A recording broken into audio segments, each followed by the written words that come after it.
the goods on him. Under oath. Under oath. Now, here's what's stunning.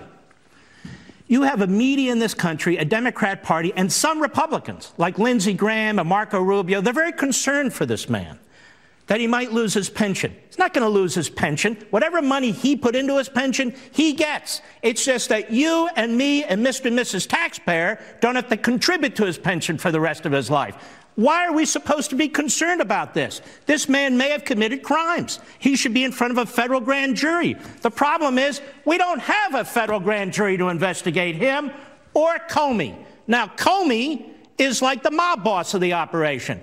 All this was happening under him.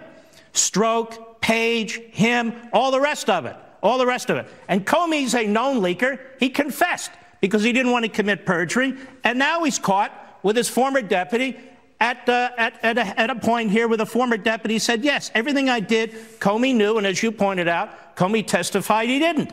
These are bad people who did bad things, and we expect the head of the FBI and the deputy head to do the right thing, but they were bad cops. I want to go on. All this tweeting, James Comey we talked about. Brennan, do the American people remember that this jerk, that his CIA was spying on staff for the Senate Intelligence Committee, and he denied it? And then he had to go back and apologize because under this jerk, they were spying on the Senate Intelligence Committee. Do people remember Samantha Power?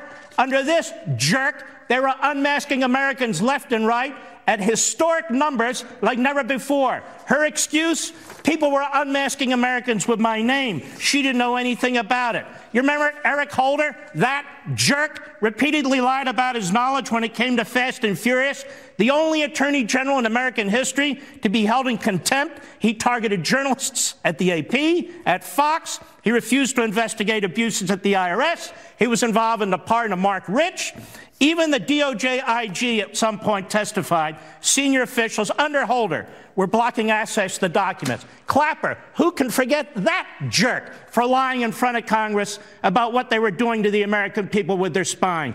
What we have here, unmasking, spying, leaking, covering up leak, lie about leaks. It would be nice if Trey Gowdy for once would go on television and say, you know, I really do think something's wrong here, and Mr. Mueller, you're investigating the wrong thing. He's on TV, and he says, we're not investigating Mueller, collaboration with the Russians anymore. We're investigating Russian interference with our election.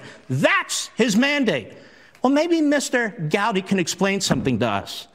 Then why isn't Mr. Mueller dragging Hillary Clinton in front of the grand jury, or the head of the DNC in front of the grand jury, or other people associated with the dossier in front of the grand jury? Why isn't he dragging his friend James Comey in front of the grand jury? He had to sign off on the FISA application. Or Mr. McCabe. Or he had Rosenstein. to sign off on the FISA application. Or Rosenstein. Or Loretta Lynch. Yep. Because Mr. Mueller's not investigating interference in the Russia in the campaign. Because if he was, he'd do not only what I said, but he'd be investigating Comey and McCabe for interfering in our election. Here's the big story. The Obama administration did more to interfere with our election than the loathsome Vladimir Putin. Whether it's unmasking, whether it's Susan Rice refusing to allow the cyberspace folks to investigate, the Obama administration did more to interfere with our election than the Russians. That's the story. Great one. You're one of the hardest interviews I've ever had. That is a superb analysis. Serious, good job, as always. Life, Liberty, and Levin, every Sunday night, 10 p.m., #1 show on cable, and you don't want to miss it.